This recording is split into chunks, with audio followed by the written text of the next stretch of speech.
This is the Planning Board workshop for Tuesday, June 23rd, at 7 o'clock here in the Great Hall in Wolfeboro Town Hall, 84 South Main Street in Wolfeboro. So I'll call this meeting to order.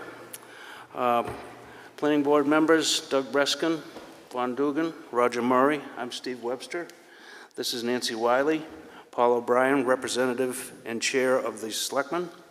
Select persons? Select board. Select board. Select us. Select you. And Julie Jacobs, alternate. This evening we have, do we have anyone here with any general public comment? Hearing none, we'll move to the first pre-consultation, which is Middleton Road Subdivision, LLC. Oh, we need to, would you like to sit this evening, Julie? Sure, I'll sit with you. Thank you. Thanks for the reminder. First one is Middleton Road Subdivision, LLC, Middleton Road Map, Lot 274-19. Zone is residential. Case number 2026-SUB-004. Potential three-lot subdivision. Conceptual review. Question regarding water hookup is required. Language in 175-83 and general discussion. Do we have someone here to present for this? Good evening. Could you give us your name? Yes. Thank you. Hi, my name is Jim Freilich, representing Middleton Subdivision LLC. And I'm assuming, Jeffrey, does everyone have a copy of this? Okay. Yes. So we went to the technical review committee with this. It's almost a 15-acre piece of land, South Wolfeboro. It's got 450 feet of road frontage in the residential district, and we want to subdivide it into 3 lots. So we're looking to get feedback from you. The item that's pointed out from the town planner, we talked to the technical review committee about this, and the town public works director, who stated that even though it's in the residential district, there isn't town water to feed that end of town. There's not enough pressure to feed houses, so he recommended private wells. Technically, the ordinance says water hookup required. It's kind of vague, but I think it's implied that it's public water. So we've actually submitted, we went ahead and made the decision to go ahead and submit for a variance because we thought that might be what you recommend. So we put that package in this week, but we decided to go ahead and come here to just get any feedback you might have about the concept in general. If you have anything that you might want added to the packet as we go to the next planning board meeting, that's our plan, to get approved and then go to that. That's our hope. So I'll open up to any specific questions you might have. You have a... Go ahead, you got there first. you have a survey of the property? Yes, sir. We did a full boundary survey, and we did a wetlands survey. There are no wetlands found on there, and we're doing a conditions plan this week. We're actually taking test pits this week. So. It would have been helpful, I think, if we'd at least seen the survey plan. I mean, when you look at what you submitted, obviously Middleton Road, because you say you have frontage on Middleton Road, that's not labeled, and Friar Tuck Way isn't labeled. So the only way I found out where this was to go out on the tax map. So, I mean, I think that would have been helpful. Okay. My comments are, you'll need a full survey. You're going to need a plan stamped by a wetlands scientist on the wetlands issue. You're going to need to comply with the form factor of the zoning ordinance, which is 173-53.2. There wasn't enough information on the plan, so I could tell whether these lots do or don't. I think that you've made the right move in going forward with the Board of Adjustment.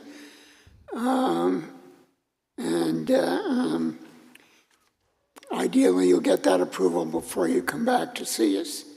Absolutely. Yeah. Well, I will. Thanks for that feedback. I will have all that included, our engineering team is working on it, and we did, even though only one side of this is clear, we did the form factor math on it, and then ran it by Jeffrey as well. Well, so I think we're at like 23 to 24, so well below the 35 threshold, so I think that 2-acre piece is gonna be fine. I have a board question. Wasn't the thing about the water going directly to DPW for a yes or no on the well bit when there's not enough pressure? Didn't we vote on that in March? No, that was, we actually had approved a proposed amendment that would have addressed your problem, but because of scheduling issues, we could not get in the required public hearing, so it was not voted on in March. It will hopefully be voted on this coming March, because people in a situation such as yours. Okay, great. And then it would be simply a letter into the file folder, correct? Typically, you'd From get a letter DPW? and take it to the zoning board of adjustment from the DPW that says the pressure is inadequate, et cetera. And Yeah, there so are I- other lots in town that have previously been in the same situation and gotten that relief. That's what we were told, so I do have a letter from Steve Randall, Right. and he did point out the 2 other subdivision areas, I think Oh, Hemlock there's Hemlock many and some up in other that area. direction too, so you're not alone. Okay, that's good to know. But as you said, because that ordinance wasn't changed, I talked to Jeffrey about it, and you wouldn't be able to relieve me of that zoning thing, I guess, so. No. Mr. Chairman. I missed that TRC meeting. Was there anything else, Jeffrey, that you recall from your notes that you want to add? The form factor question was brought up at that meeting, and we went to work right after that, and I agree. Everything seems to work out fine. There was support, I would say, across the board. There weren't too many people there, but we had the fire department, Steve from Public Works, and Lenore from the Conservation Commission. Lenore always, takes the middle ground. She provided some feedback, which, when the subdivision plan submitted, will be helpful for all of us. But no one objected to the plan to connect to well water, and especially Steve and our fire department vice chief could understand that water pressure is a problem out in this particular area. Good. Mr. Chairman. And I wonder, in this zone, what is the frontage requirement on the road? And I only see 2 numbers here, so I'm not sure what all the frontages are. Well, when I added them up, I couldn't get to 450. I think I got to 449, but it's 150 feet of frontage. Yes, it's been surveyed, and it's over 450, and the requirement's 150 per home. 50 per home? 150 per Yeah. home. So And I one- see a and 1 number acre. here that says 100. No? That's just the very tax small. map, and that doesn't really show the lot frontage. Okay. I see. So was there a question for me? Well, I guess when we do get a survey and boundaries for these parcels, we'll have to show that it's 150 each. Oh, yeah. Minimum. And Yeah. and that's how it is, sorry, it doesn't show it on here, Yeah. but definitely, the plan you get for the board meeting to approve it, they're each 150 in terms of how that's drawn right now. Yep. Paul, did you have a question? I did, thank you. Maybe for Jeffrey, so I have Steve's note in the packet that says there's no water pressure, ergo no water. My advice would be, make sure that these letters, have 3 of them, that are directly assigned to the parcel, so that, when everything gets put away and locked up forever and ever, someone can pull it out and say, Randall gave him the good on that parcel, that parcel, that parcel. So that's more on our side, Good feedback, administrative. got it. The second question, and I agree with Roger, you need really a boundary survey, because I can't figure out where you are and all of that kind of stuff, and it needs to be stamped. What was the need to go to the zoning board? I missed that part. For the water. Water, Relief from the water Oh, requirement. for the water, you have to go to ZBA for it, okay, yeah, thanks. because we didn't vote. You got it, okay, thank you. That's all I had. Good. Welcome. Any other feedback, thoughts, questions? We'll need some kind of septic approval from the state. Yeah, somebody's we out need there. lots of stuff Absolutely, later. yes, we're digging test pits Yeah. this week, and we'll have a stormwater management plan as well Okay. from DES. I mean, that we have to submit. So we'll see you after you go to the zoning board. In fact, What- We'll see you after zoning. Okay, see you then. What is that date, do you know, off the top of your head? It's July 20th. Okay. July 20th, yes. Because we don't have the benefit of setbacks at the moment, that house on Lot 1, again, just an eyeball, I don't want to get into it because I don't have setback information. It looks awfully close. That's what, the benefit of having a survey. It tells us where the house is going to be sited, where the septic system is going to be sited. Setbacks would be terribly important. And there was nothing raised, Jeffrey, in TRC about one shared driveway all the way down by the fire department? No, we all knew that this was a very initial concept review, just to give us the basics. Really, our primary task was to discuss the water piece, the no water hookup. The same as tonight, and I certainly, it's not just on Jim that you just have the tax map. We knew we weren't quite ready for prime time with that, but we wanted to at least give you some kind of representation of the plan. So the fire, the ability of the road to support fire trucks, all that stuff will be sorted out as Jim prepares the subdivision plan and we review that. So we'll see this again. So will TRC for the subdivision. Absolutely. And the My dep- recollection is that up to three lots can be served by a shared driveway in our ordinance. I think that's right. That's right. Yes. The deputy chief he said to talk to Chief Zadi and had positive feedback about it, so I didn't get anything other than 150 feet is good, and that they'll be bringing a big truck to that part of town anyway if there's a fire, because they know about the pressure. That was all I heard, but we definitely will have a tight package. Come back and see you next time. One other thing is, well, I would prefer a declaration of restrictive covenants that would explain, would set forth the requirement that all the lot owners contribute to road maintenance. But you do say you're going to put it in the deed. So if you don't want to go with a declaration, I would like to see the proposed language in the deed for each lot that will bind them to contribute to the cost. Absolutely. We'll include that. We've already started putting together a road maintenance agreement, and they'll each have an easement to go to the lots. Definitely. Anything else? Interesting. All right, thanks. Thank you. Thank you. Thank you. All right, moving on. Item B, Deborah Wilkes, 9 Cricket Hill Road, map lot 202-99, residential zone, case number 2026-SUB-005, potential 2-lot subdivision, conceptual review, question regarding qualifying frontage for the new lot and the remaining lot, and general discussion. Sir. Good evening. My name is Randy Tatro with Norway Plains Associates. I'm here to assist the applicants tonight in this preliminary discussion meeting. The owner of the property is Deborah Wilkes, and this is her daughter and son-in-law, Lauren and Corey, that are our clients facilitating this process.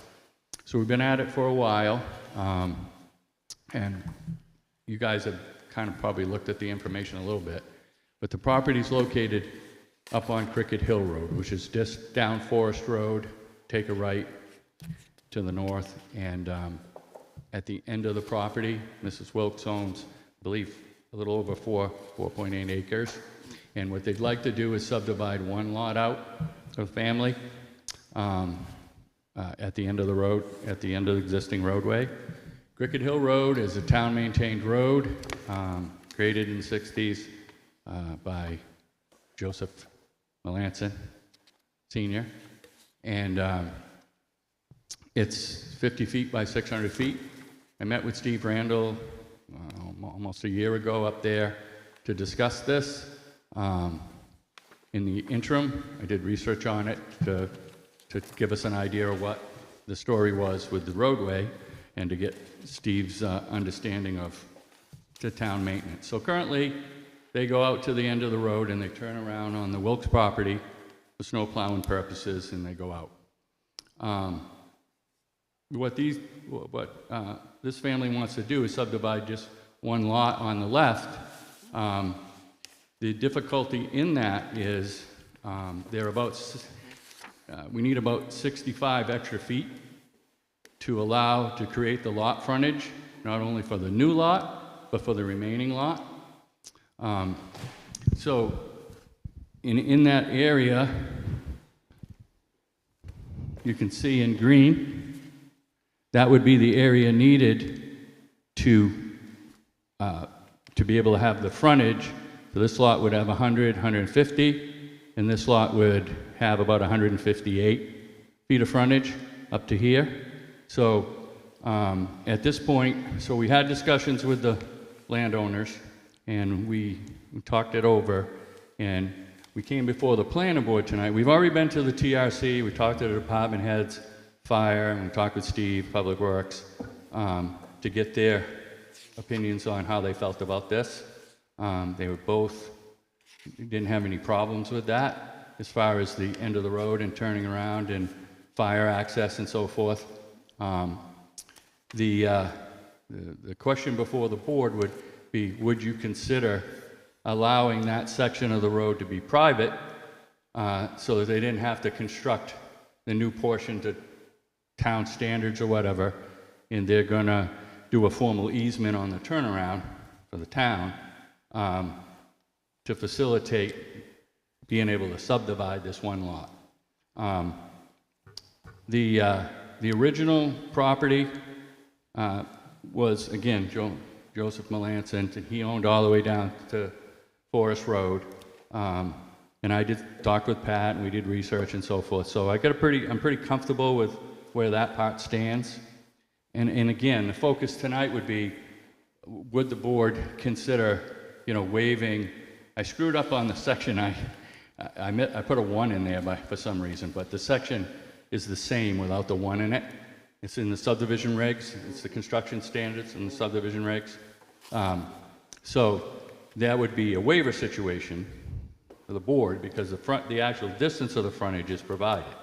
We talked about this at the TRC, and Jeffrey's like, do you need anything else? You provide the frontage. And I said, yeah, subdivision regs are going to dictate the construction standards to provide the frontage.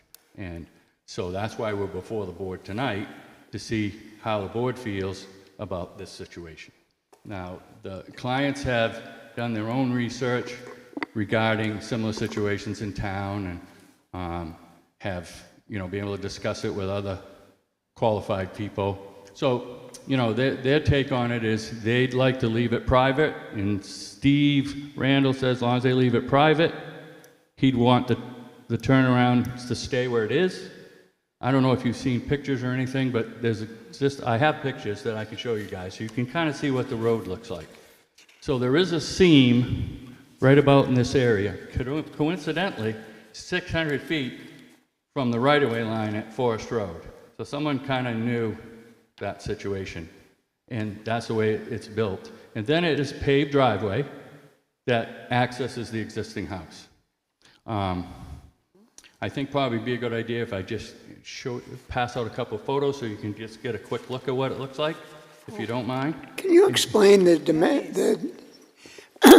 dimensions again? Yes, please. Yes, okay. Try your finger at it. So right in orange, the town portion of the road would end right there, 600 feet from the right-of-way line of Forest Road. So right now, there's only this much frontage left, and I want to say it's like 170 feet. If you add up those dimensions, I knew it off the top of my head this morning. But, so, in order for them to qualify under the road frontage, we need this extra 65 feet, so we can go 150, that's 150 here.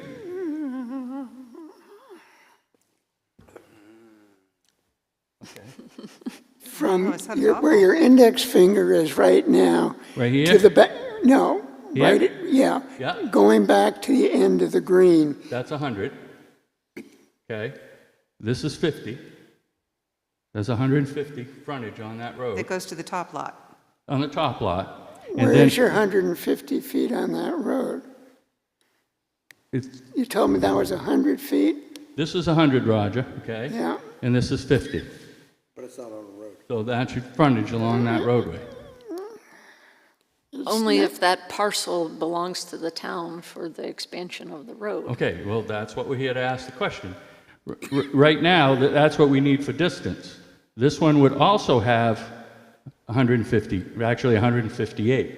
So both parcels would have frontage, per the zoning ordinance, on that road. If it is, if it is given to the town as Okay, part well, of the road. that's the question. Okay, first of all, It needs to be in a straight line, 150 feet. No, it doesn't. No, it I don't doesn't. know that it does, On a Roger. cul-de-sac, it goes around, and on a T intersection, they measure the whole frontage. It's linear Those are frontage. two different dimensions of the parcel. That's okay, as long as they add up to 150.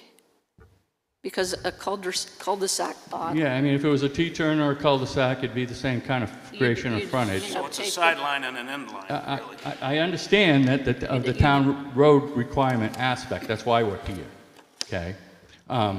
So that's the point that the applicant wants to make, and I'll let them speak at some point so they can say what their reasons are for that. Randy, Excuse me, can you put your finger where the town owns to? Where's 600 feet? the town currently owns to this orange line. That's the extent of the town road, and so where the town turns around right now is right in here. Which isn't theirs. Which is what? Well, which isn't theirs, but that's what's been done in the recent past. Let me just give you a better idea what it looks like, if you don't mind. But that's not frontage on a road, that's a road running through the lot. If it's not given to the town, it is. Well, that's the point, Vaughn. Okay, that's why we're here. You've got the proposed new lot does not have frontage That on the will road. have frontage right here, Roger, 158 feet. But that road doesn't run there. It goes off up into the other house. Right, it stops right here. The town's extent of it stops right here. What we'd like to do is extend it the extra distance so You're that going to it has extend that the road, frontage. Yeah, so that it has that frontage, so it's going to go down in a straight line down. right to here. Right now, it goes to here and they turn around. Right now, it's a paved driveway, if you take a look at the drawing, and you can see kind of what it looks like, if you take a look at the picture. So what we'd like to do is not have to build this any further and just keep it the way it is and never have the town have to maintain it or worry about it, and then formalize this easement in this area. You understand? But it doesn't meet the requirement. The road standard requirement, Right, Vaughn. right. You know, necessarily. It's a No, I paved mean drive- the frontage requirement. The It doesn't frontage meet- requirement meets the number, okay? No, because that property is Right, private. the green part would have to be solved to meet the frontage. Right. And that's why we're here, because we're trying to figure out whether or not you guys will consider not having to construct this to town spec to provide that qualifying frontage, if you will, because, you know, they just soon not have to mess with that, they just leave it the way they've been doing it. And that's, again, that's why we came to you under a preliminary scenario, because it seems like a lot to do, you know, about nothing, and they're willing to keep it private, and in consultations with Public Works, they don't have a problem with that. But there's an intervening property owner between the proposed lot and the road, No. the green area. The green area is going to be added to, it's going to end up being, instead of 600 feet, it's going to be 665 feet. It's just that this section right here will either be private or have to be, Who's the green, what lot is the green? the green is just the end of the roadway. So Randy, if I could interject Yeah. here, My understanding is that the green box there currently is part of that lot. It's part of that lot, it's the driveway, you're absolutely Yes. correct. Part of the house lot. Yes, that's right. We want to make it into the roadway. My question is, let's say you just exchanged that piece of land so that the frontage is met, and maybe you don't have to build the road, maybe the easement That's what provides. it's gonna be. Okay, Yeah. so it will be owned by the town, and it will be the frontage. So what we do is we give the town an easement to both of these areas, and we're trying to avoid having to build this area up to the standard in this far. It still would be frontage. And It's just you'd need a waiver to that requirement, Yeah, is all so I'm saying. in the picture that you provided here that indicates where the seam is in the road, Yeah. that's at the Front. call it the lower end of that green line, is that Yeah. right? Yeah. Yeah, And the other one's up in here. right. You can kind of see it on there, Roger. You can kind of see where that, so that seam, okay, is right where the 600 feet, ironically. Or So coincidentally, or the whatever you wanna say. proposal is to, if this is approved, you'd have the two separate lots. Yep. And then that outlined green area would still be part of the main house lot with an easement to the town. It wouldn't be part of this lot, and it wouldn't be part of this lot. It'd be part of the private road. It'd only be, this would be a town road no, but- section, this would be no, private. But the town would have an easement over it. What I'm saying, though, is that where is ownership of that green box? That ownership is going to be part of the roadway, but it's going to be private. I think you're No, missing the so other I'm not box. clear. Yeah. If it's currently private, owned by the main Yep. house, right? So Right. and now you're saying it's going to be owned by the town? It was going to give an easement to the town. Okay, it's an easement to the town, but Yep. who will own it? The fee underneath would still be the landowner. Just like- Which lot? It would be this lot and this lot. It's the same as the rest of the road. There's a centerline principle on the rest of that road because there's no deed from Joe Melanson to the town. You follow me? So if that road, technically the people own out to the center. But the town still has the 50-foot easement. No, I understand.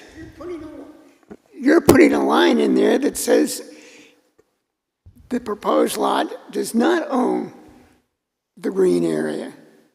I'm putting the green line in there to say that's part of the roadway, the 50-foot easement for the roadway. I think But the that's going to be confusion- the fee interest is going to be owned by the house lot, is what you're It can telling me. be. Well, yeah, I thought that was what you just told us. I said it can be. I mean, because any roadway that's an easement, as I know you understand, there's a centerline principle once it's established and, once it's been dedicated, okay? So that'll depend on what you guys say. They could convey this whole fee to the town, that piece right there. That's something we did discuss. That's not a problem. The crux of the matter is they don't want to have to build this differently so that they have that. Am I not putting my point across? I understand what you're saying, but I think they're two separate issues. One is where the ownership of the lot is and where the dividing lines are, and then secondly, do we allow that to be private done part. without improving the road? Yeah.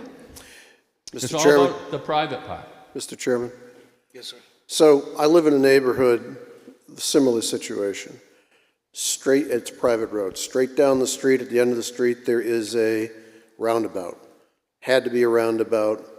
I own half the roundabout, and my other neighbor across the street owns the other half of the roundabout. And so there's a piece of my property. I own the underlying land, but I have given an easement to the town of Wolfeboro, as he has on his side, for that roundabout. If, in the future, the town punches through and creates a new road, those easements for the roundabout would go back to my land. But I still own the underlying land. I just, they come and the homeowners association plows it, they do all that kind of stuff. And I would presume the town would. It depends on which way we go. In this case, the private landowners will maintain that, and they'll have a little maintenance agreement amongst the two lots, just like you talked about in the previous application. It's just whether or not it's under town jurisdiction or not is the key. Right, and so. Normally we'd have to build it up to town spec, that extra distance. And so not to create a buzz, there could be precedent in the Jason's Way area. To Vaughn's point earlier about, squiggly frontage, we have on the other side, on Christopher Court, we have a hammerhead. Yeah, it's the And same. that whole thing is measured as Frontage. road frontage. Yeah. It looks like a hammerhead, so that answers that one, but. So what my year was your question- subdivision done? Before you and I were born. Okay. It was in Oh, the, it was in yeah. the, So that's, it was it's in the- it not was a Joe new Santoro's. subdivision, yeah. Yeah, that was- I'm concerned about precedent. it was the Santoro subdivision, 86, 7, 8, 9, somewhere in that window of time. This road was 61, Roger, 1961. Yeah. Does the town standard affect the width of the road? Yes. Yes, the town standard, if you look at, Yes. at what I noted, other than the one I had wrong, that's your subdivision regulations that tie into your road standards. So that last part goes to your road standards, which is your width of your pavement, your construction materials, blah, blah, blah, blah. Okay, that would be, if you're doing a new road, you do that. What these applicants would like to do is not have to do that extra distance and just let the town turn around there. And they're willing to convey it any way. I've talked with Steve about it, and he said either way the board wants to go. And DPW and fire are good with it. And I'll let these guys speak to it, but at the TRC, Jeff was there, Yeah, and I they were missed that both meeting, into so that's why, attendance. So, But the road has to be either a Class 5 road or better, or a road built to town standards in order for us to approve a subdivision on it. That is in the subdivision regs, so you can waiver that requirement, Roger, per that section. So, section 174.9E4, that's the class standard that you're talking about. They're in the subdivision regulations for a reason, not in the zoning. Zoning just requires the amount along the roadway. So the subdivision regulations require the standard, just like you're saying. But that can be waived. There isn't a 174.9E. 174.9E4 is the standard you're talking about. I put a 1 in there for some reason. I must have typed it wrong. Not in my subdivision regulations. Yeah, well, there's 2 sets online, but that's the set that the standard is in. And that also triggers you back to this, Roger, which is the road construction standards. The road construction regulations, the last part of that, number 4.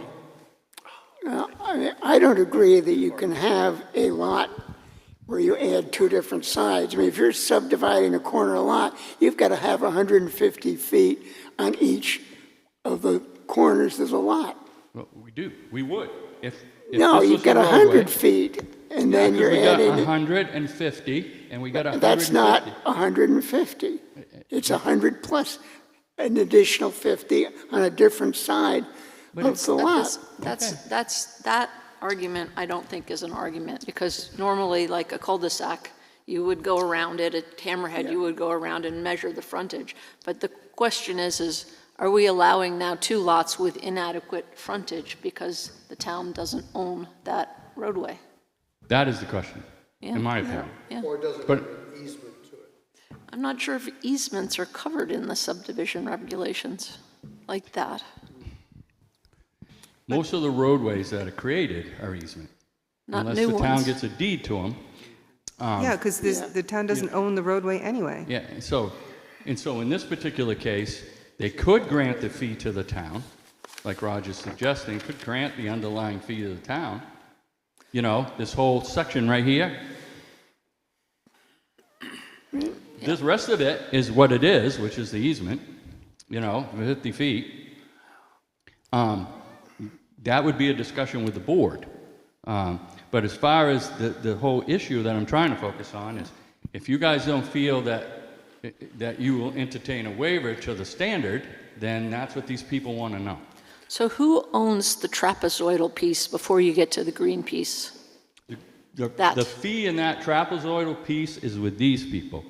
The town has an easement up to the 600 feet, 50 by 600. And what happened was, in 1961, he proposed to give the town 50 by 600 feet. Joe Melanson. Must have got sick, or he passed away in '62, and so he never did it. But this was his house back here, so when Wayne Calloway subdivided this, he had the right, because he owned the underlying fee. So he put the line like this. That's why it shows up that way, Roger. You know what I mean? So it's Randy- kind of odd, but he, huh? I'm sorry. I'm sorry. So Randy, Vaughn asked you a question about the trapezoid. Yeah. That trapezoid is owned by the It's people owned on the by, high side of the Mrs. lot. Wilkes, Do yes. I also understand that But the that town has the easement to the 600 feet.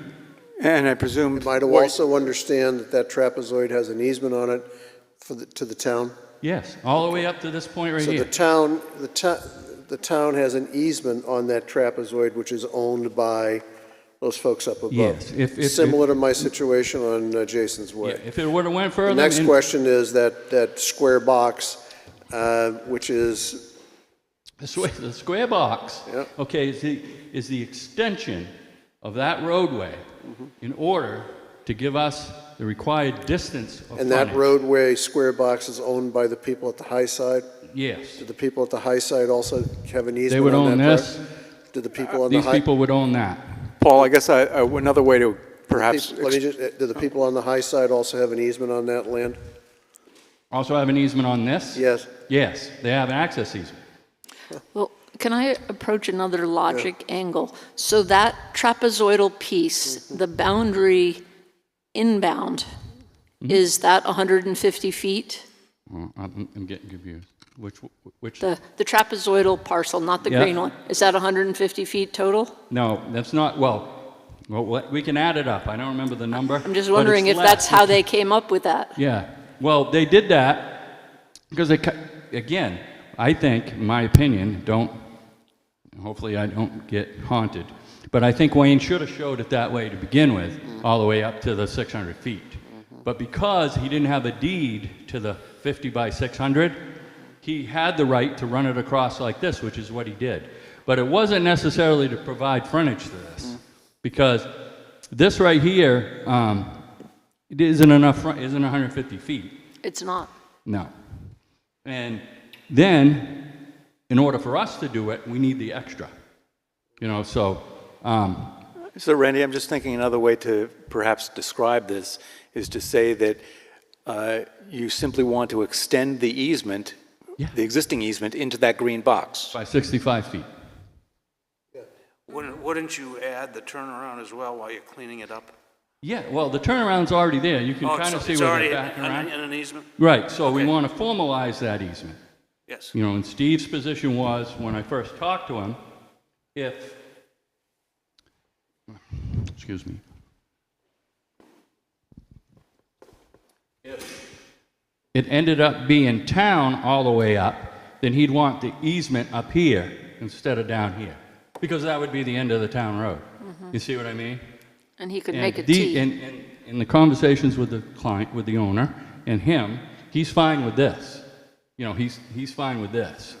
So again, I'm just trying to navigate the process here.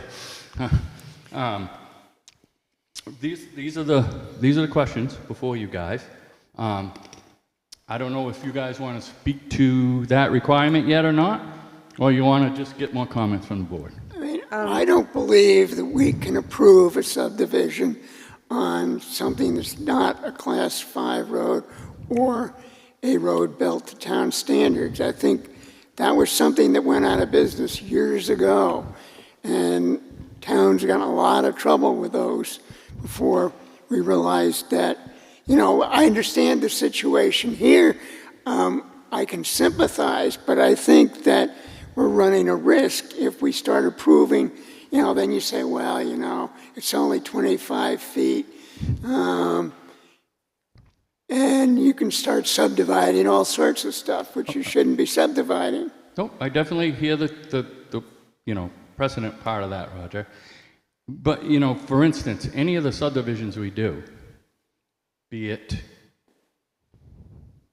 John Rock subdivision up on Main Street, and I know it's a sore subject, but that is still an easement. That's not a Class 5 road. It's not town maintained. When Pasaki Estates, the same way. It's an easement. It's a private road. Yeah, but they were in theory built to town standards. Whether that actually happened may be another question. Yeah, that may be another question. They were supposed to be. Right, And and they so- were inspected by the town. That's true, but there are also a lot of other private roads that they have, that they're privy to, that they can speak to. Not that you have to set a different precedent, and I've explained that to them. They'd like to just have their day in front of the board, so they can give you their thoughts on that, which is. So are you talking like, kind of like an easement swap?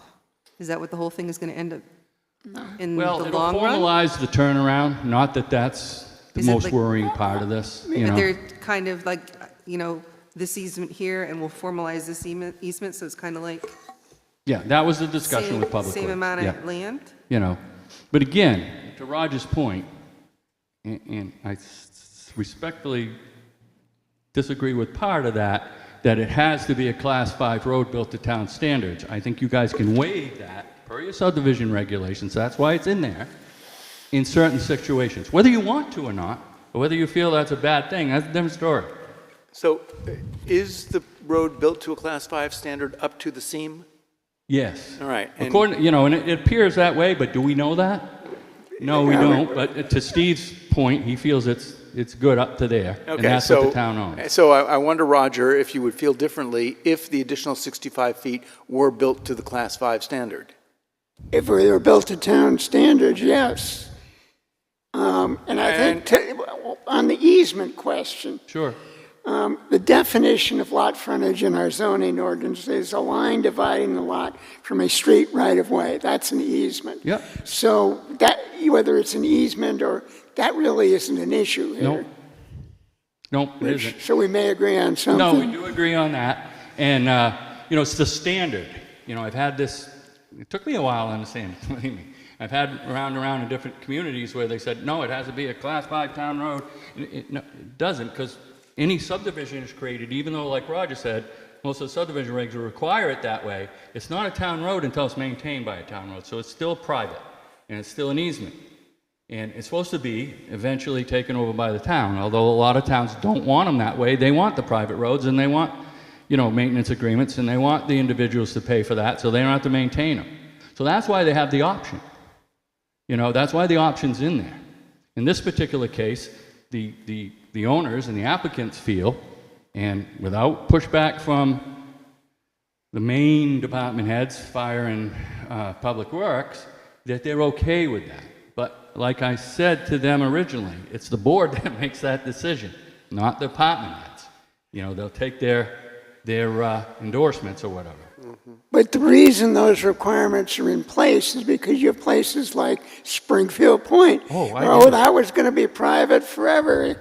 And then all of a sudden they realized how much it costs and need to be repaved, and they wanted the town to take it over. And I think Robin Acres is going through the same thing. Orchards. The orchards. I can go, I've dealt with a lot of them. And the orchards was supposed to have been built to town standards. And so then there's requirements by Public Works if they're going to take them over for a lot of different things, utility stuff, and it makes it difficult. A lot of the things that Roger's talking about is before the boards required proper maintenance agreements that are legally binding, they just were left, okay, someone's going to take care of it. That's correct. So there's still some of them out of there that don't have formal HOAs or somebody to take care of them, So, and there's probably a half a dozen in town right now that got a lot of taxpayers, and with these nice houses on there that are trying to get these roadways taken over, but the requirements are difficult.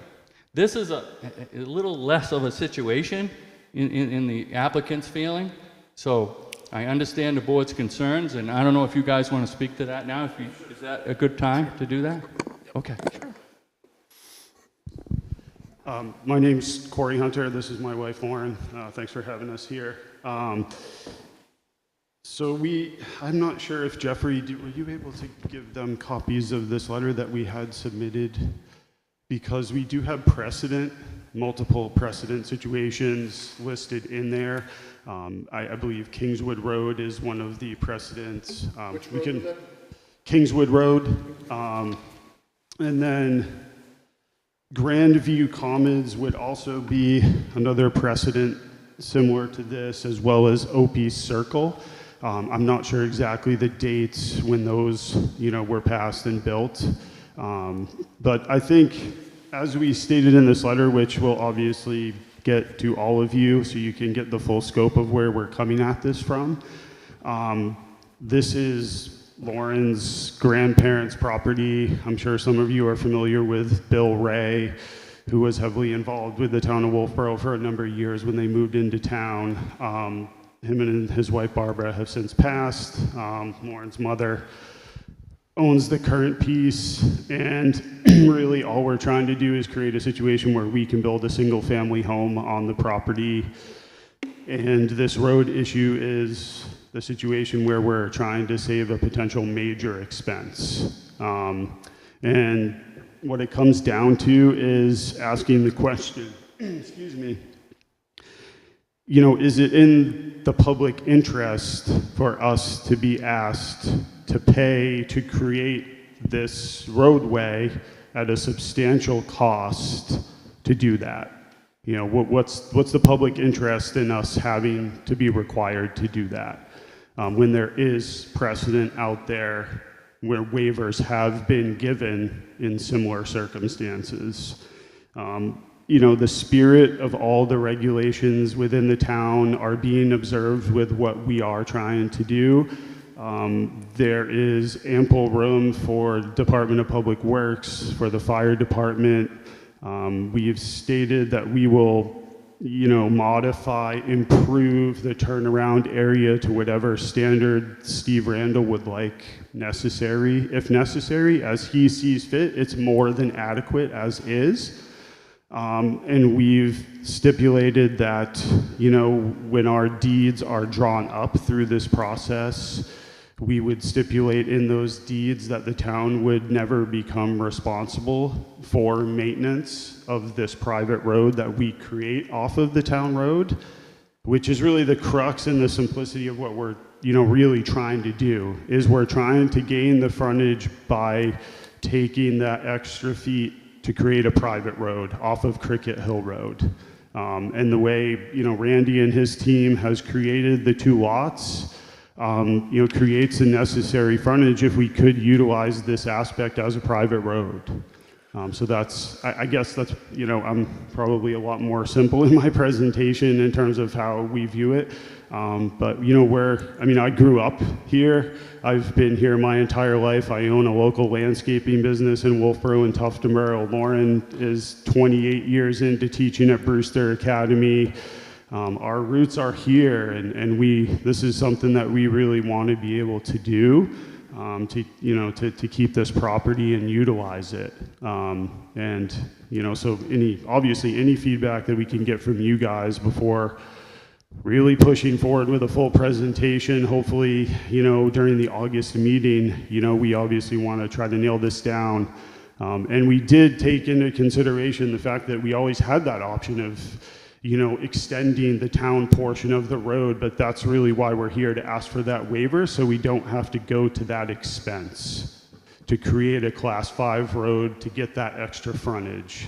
I think the existing driveway that comes off of the current town road is probably built to the exact same standards as the current town road, but we're assuming it would be an enormous expense for us to add and create that and turn that portion over to the town.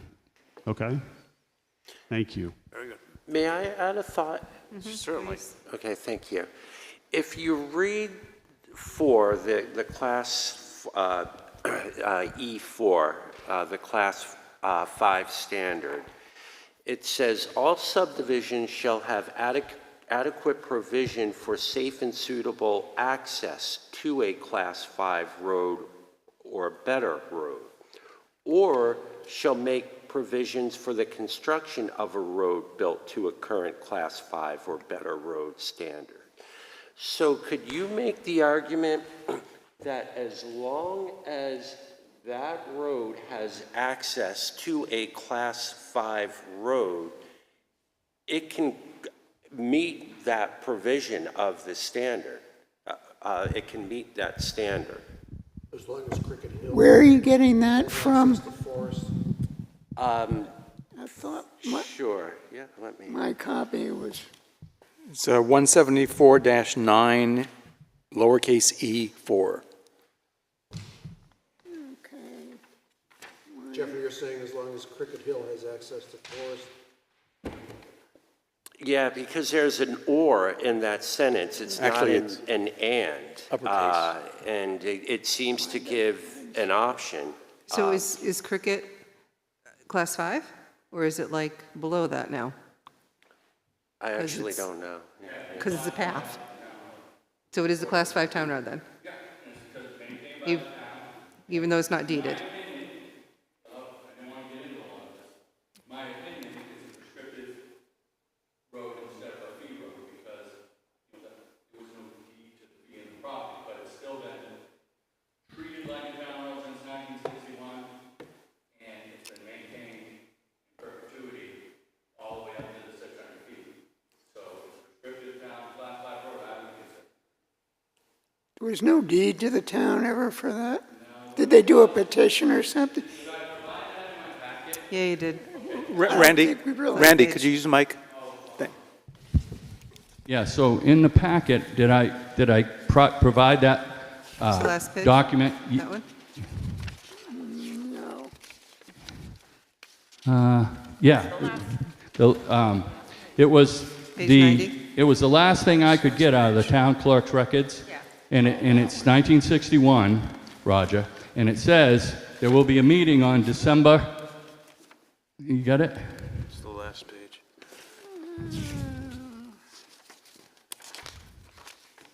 Yes. Okay, so I got that off. Pat and I did research, and I tried to find if that meeting ever took place, and I couldn't find it. And Pat and I have the book. We couldn't verify that meeting took place, and I did research it, so there's no deed to the town from Joe I. Melanson. So my, and I did genealogy, and I looked at it, and he got sick sometime in beginning of 1962, and he passed away towards the end of 1962. So I don't know if that was a part of it or not. All I know is it didn't seem like it got finalized, but it was treated that way ever since. So it's a prescriptive town road as far as I think anybody would consider, and there is a description in the town clerk's office that it's 50 by 600, and I don't think it's a coincidence that it was built in the same spot to 600 feet. If it is, that's a pretty good one. You're saying the width is 50 by 600? Yeah. So that would be a 3-rod road plus, It'd just be, I mean, the old rods would be 49 and a half, but it didn't go by rods. It was actually 50 by 600. like a if you look at 3-rod that. road? Yeah. Yeah, so that goes right up to here where we were talking. So, again, Unrelated question, but related to the activity. Is there any consideration or concern about water up here? you mean about access to town water? Yes. No, town water is fine. In fact, they'll get to tie into it should they go ahead with the subdivision. There's a hydrant right here, and they'll have municipal water. It's a 1 acre minimum, straight zoning in Wolfeboro. We should have no problem meeting the lot size by soils with town water. Wolfeboro's 20%, state's 50. So we got a few little things that we'd have to do, which is do a test bit and verify a test bit on this and some of the subdivision regulation stuff. But they don't want to, they're trying to get a feel to move ahead at this point. So that's what we haven't done. But if the applicants decide to move ahead, then we'll want to submit. There's a couple little things, but we got most of it already that we'd have to do. I don't have any issues with that meeting subdivision regulations as far as lot size by soil type and slopes and stuff. That shouldn't be an issue. Again, helped by town water availability. And I don't believe the pressure anybody talked about anything like that, like the former application. Yeah. Yeah. What is the date of the current subdivision regulations? Do we know? I mean, it could be subsequent I mean, to all this. apparently mine are not the same as, There's two sets. There's two sets online, and they're different. Yeah. And they were different in this area. I didn't realize it till today when Josh Burke and I were looking at it. I was like, what's that one? because I said, where's, and one of them is exact sections that I'm showing. But One of them isn't. is what I've got Yeah. in here, No, looking at, which is completely different. I understand that, and I was like, oh boy, great. But I look back at the 2002 ones, because I still had a copy of them, which is what they've come from, and the sections are pretty much the same. It was the same wording about the subdivision regs transforming into the road construction regulations, which is the details on what you got to have for width and all that stuff and under the pavement. And that last section 4 ties it in. It ties it into the road regs. But there's 3 different things. There's the zoning requirement of the actual distance. There's the subdivision regulation requirement of the standard. And then there's the road regulations of the details of the standard. Which has changed recently. Yeah, and it's like, what, 2017 or something they changed it, or recently? 2019. 2019, yeah. So they'd like to not have to mess with that, obviously, per their discussion. Again, you know, that's why I don't go to the zoning board a lot, because it's an advocacy position. And as Roger said, I see the want for that and the need for that, but that's up to you guys. So they're trying to get a general feel from you guys whether they want to put, you know, how you feel about it. And I know it's non-binding tonight, but you know. My thought is that some of those subdivisions that you cited are old. And I would like to hear about some recent waivers to subdivision regulations that are similar before we launch into approving some new ones. Because it's a can of worms. I mean, lots of parcels are going to be like this. I honestly don't think it's anybody's benefit to spend $65,000 on this 20-foot square of ground just so they can get to the other one that's all broken. You know what I mean? That doesn't make any sense to me. Yeah, but you know, if we were a board of elders making wise decisions, we wouldn't have these books. And we do. Right. I mean, you know, so the road's where it is. You got a 4+ acre piece of land in a 1 acre zone with an area to be able to make a building lot. So that's the intent, obviously, family situation. But even if it wasn't, you know, it would seem reasonable it's not scattered and premature or anything. You know, it's got services, you know, and again, it's 65 feet, Right. you know, so. I'd feel better if there was some precedent that we could cite, because we will be that precedent in the future. Correct. Right. I can just see the request, though, being that they would have to do that 65 feet up to current standards, which makes no sense because none of those roads out there are anywhere near current standards. Well, again, a precedent And is only something you should. 2 cars are going to drive over it. So Yeah, that makes and no sense. I can see all sides of it, because I'm supposed to be the fact finder in the mission here, but Yeah. I understand both sides of it, Vaughn, you know, and setting the precedent and so forth, and even though I understand that, I mean, every one of them's going to come back in front of you, and they're all going to be different. Right. And you'll be able to. We have to and have you some won't be standards. forced Yeah. if this, unless it's the exact same as this, then it's the exact same decision. But that's just my opinion on precedent, you know. Where would the access to the proposed lot come off? That's a good question. Okay, that's a very good question. If it's allowed to be private in this area, then the access for the driveway would be off here. At the back of it? Yeah, right here would be the access, because this is the turnaround for the town. So the driveway for the lot and the development of the lot would be out in this area, house and septic and so forth. That makes sense. If you looked at the other drawing, and I flipped over, just because we have to show the alternative, if it was a town road up to here and we put there, it would have to be further up, because it probably wouldn't, the driveway wouldn't come off of the access.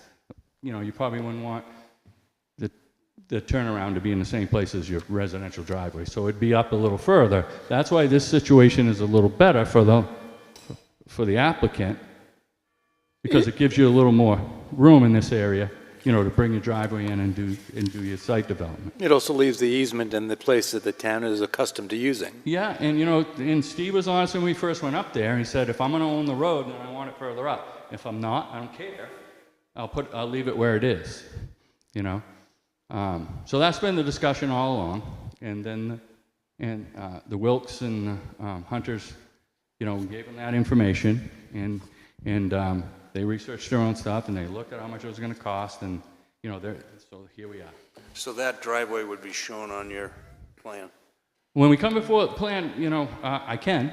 Sometimes we'll show a potential driveway with a house on some of the subdivision lots, and sometimes we don't, Steve. Wouldn't hurt. But we certainly can on this case. Wouldn't I hurt. mean, I don't know about that, Steve. I don't know about that. I'm not going The way that I look at this is that if you presented it, that in a way you're cleaning up all of these easements that need to be cleaned up. Yeah, would they continue prescriptive-wise? Probably.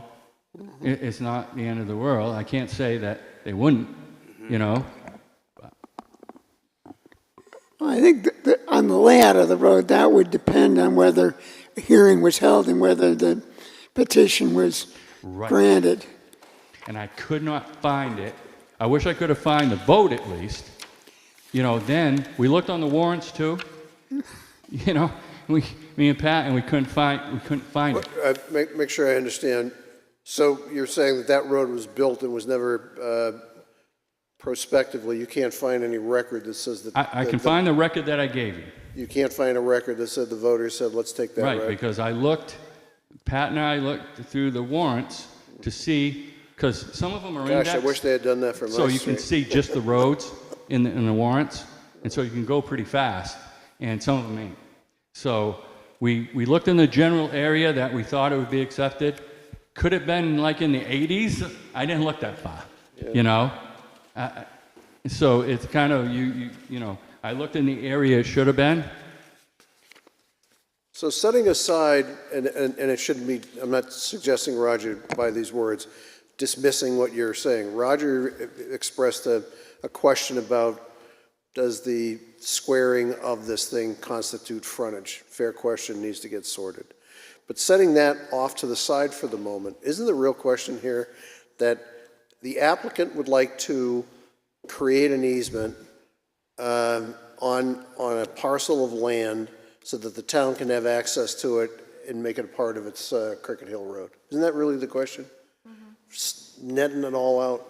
Because when Bottom Steve comes line. up, he's going to come up, and he's either going to pull in and back like that and drive out, or whichever way he decides. So that whole area is going to be under So the applicant is jurisdiction, asking yeah. for the town to consider them creating an easement of N number of feet or square footage for the town to take over. Right. If I could have found a deed to the fee, like Roger's suggesting, if there's a deed and a warrant or whatever from Joe I. Melanson, then I could have just added this area and fee, deeded that to the town, and it'd be all like that. But it's an easement already, in my opinion. It's prescriptive easement, like a lot of town roads are, So, yeah, sure. Sorry, Paul, I think I can kind of answer that question. So I think the specific ask that we're asking for is a waiver for the road standards. So I don't believe we're asking for an easement so that that portion of the road would be turned over to the town. As it stands, what the town is required to maintain at this point will not change based on our design. So we're asking for that waiver of the road standards. And I actually think, Ms. Martin, in terms of the precedent, I wonder how much the statute that Randy provided and Jeffrey got into, and I'm sorry that I forget the exact number of it, but I think that creates your precedent when it says we're asking for access to a Class 5 road from a road that isn't Class 5, but is close to that standard, I believe is somewhat what he described in that statute, right? So I think if we could go off of that statute, especially as Jeffrey stated, it says or in that statute, not and. So it's either or. And one of the stipulations in that statute is if we have the ability to access a Class 5 road from our private road, that would meet that standard that we're asking for to get the waiver, for the road standard. I think there's a second waiver, though, and that would be lot frontage, because you won't have adequate lot frontage on this new lot or the old lot. Well, I don't think that's the definition of frontage. Isn't it along That's a... a zoning, that's an actual zoning requirement, is the frontage. Right. So, but you won't have provided the frontage. We will You'll provide have a frontage on 150 an... feet on the roadway. On an easement. Yeah. Yeah. That's how a lot of them are. Okay. Okay? And this one has 150 feet as well. That's the zoning requirement. Right. The standard of the roadway, easement or fee or whatever, is the subdivision reg requirement for the road construction standards. I don't think you meet the frontage requirement, but I think the larger question is subdividing on a substandard easement. To the extent, the lot, are you going to grant an easement for the entire width of that green area? Yes. That's going to be, An easement. how wide is that? It's 50 feet. It's 65 by 50. It may be a 65 plus or minus by 50. That's what it is. If the town road had went 665 feet, we wouldn't be here. But it was 600. Well, they would have to build, Right. And it appears like they built it to 600 feet, Roger. I won't But- argue about that. but So, they didn't build Roger- it to give you your 150 feet. Yeah, I'm sure that maybe it's not built to the subdivision standards of today.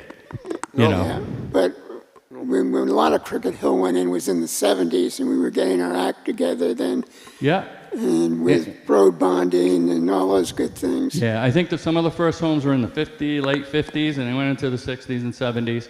And so, yeah, and so the standard probably, the town fixed it over the years and stuff.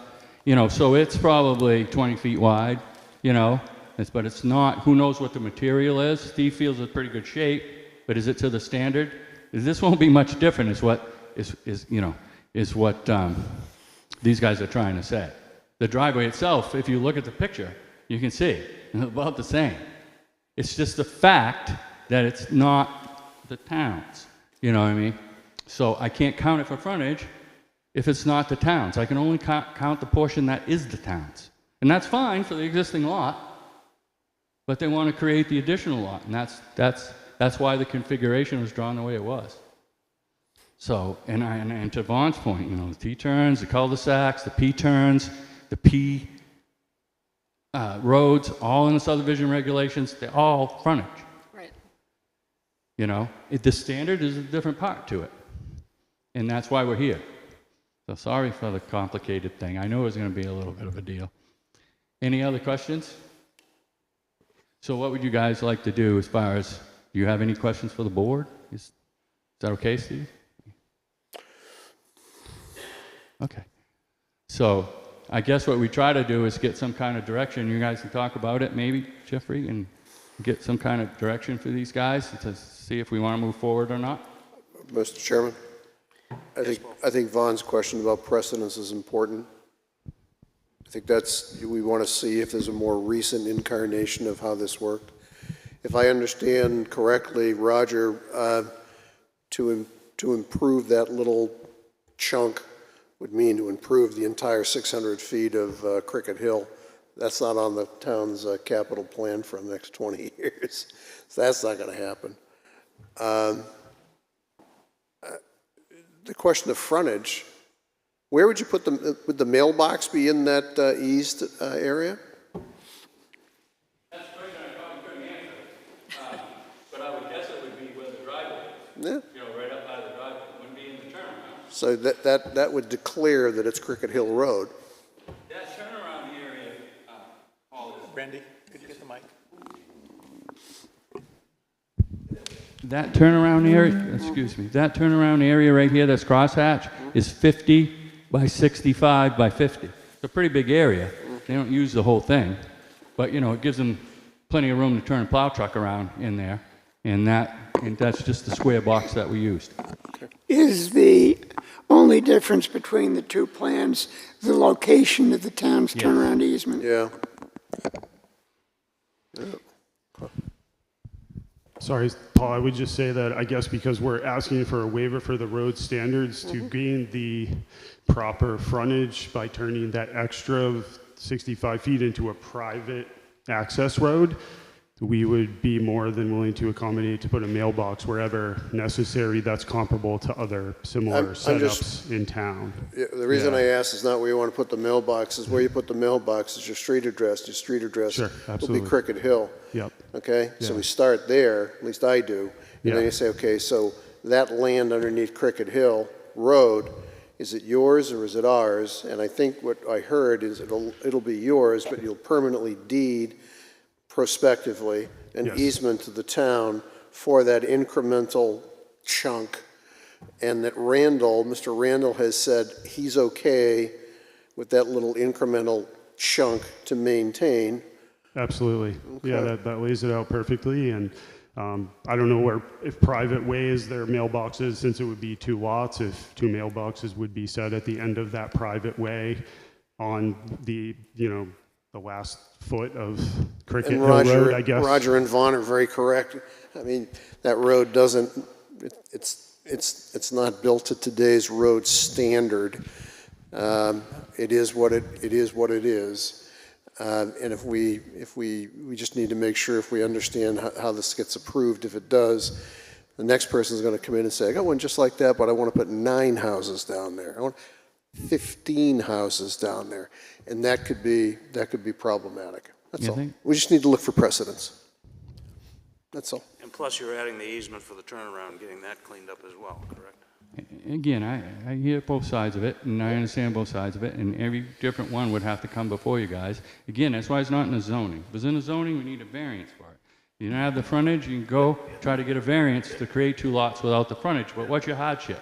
They'll say, just build the road and create the frontage, right? So that's the catch-22 you get into, Okay? Sorry for the long time. So Jeffrey, I think circulating their piece on the comparable situations would be good to share with the board. Sure. And the more recent, the better. Yeah. Yeah. Yeah, I have in my notes, I have 2019 and after. Very good. Thanks, guys. Thank you. Thank you.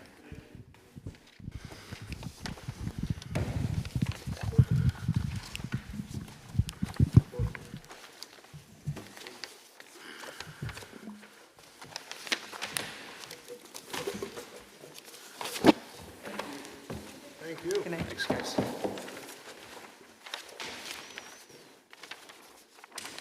Thanks, Randy.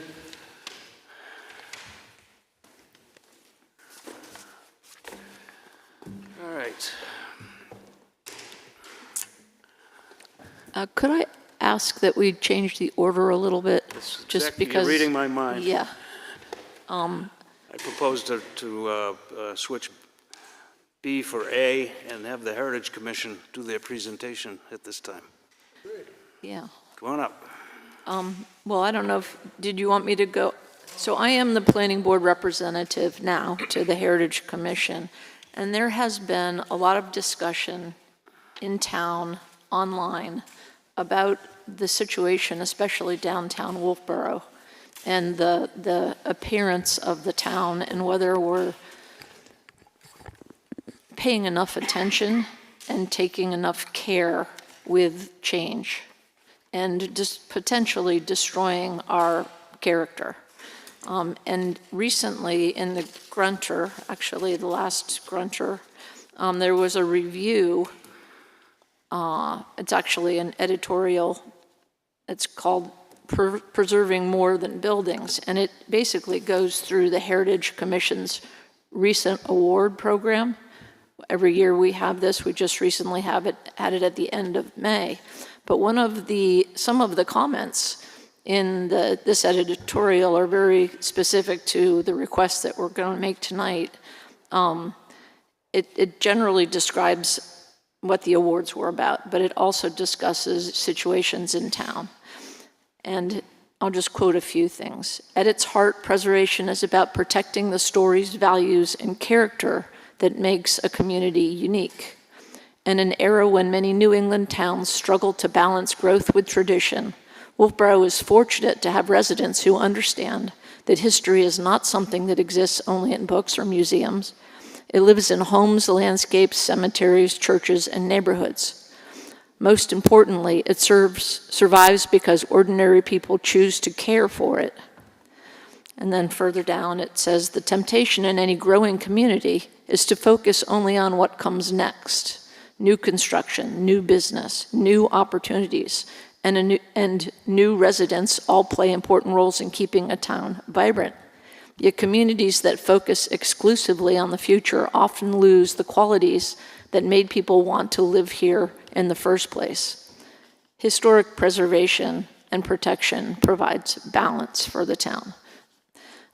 So the Heritage Commission has been discussing various tools at hand that we could use to create a district or some kind of regulation.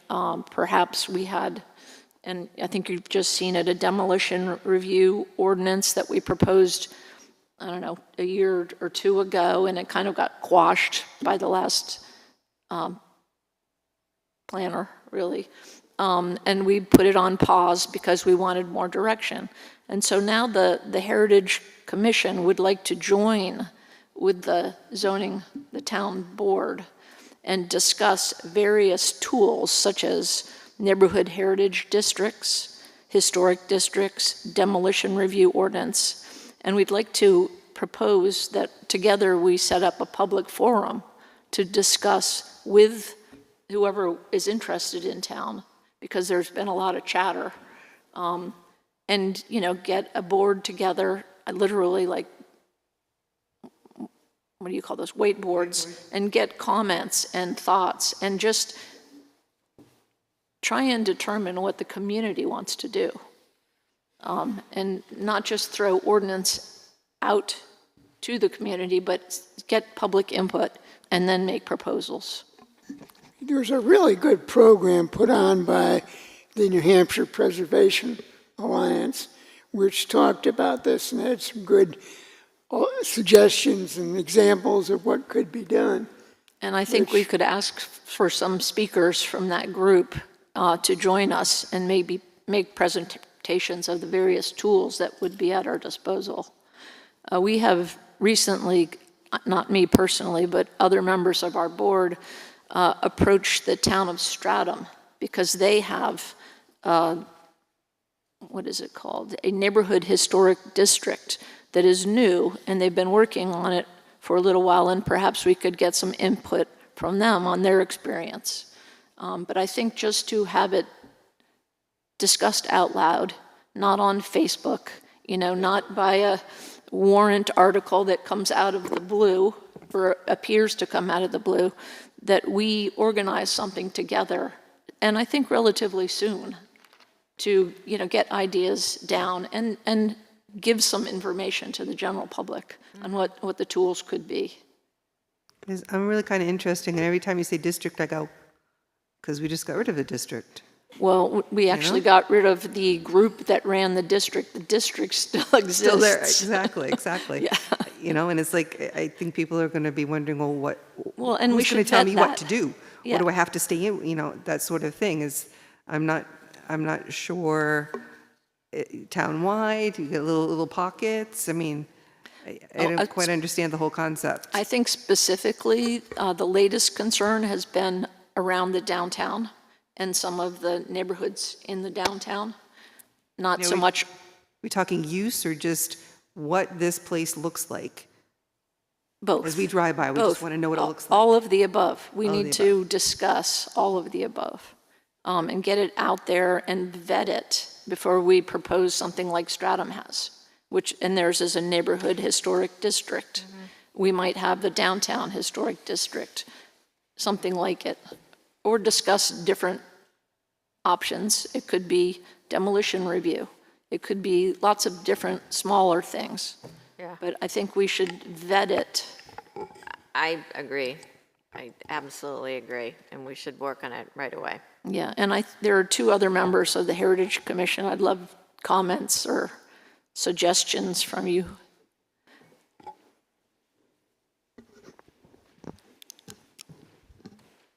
Hi, I'm Dave Bolduc, Chair of the Heritage Commission, and Vaughn's done a great job of sort of laying the groundwork of what we're trying to do, and the intent is to just try and hang on to the identity of Wolfeboro and not lose it to development.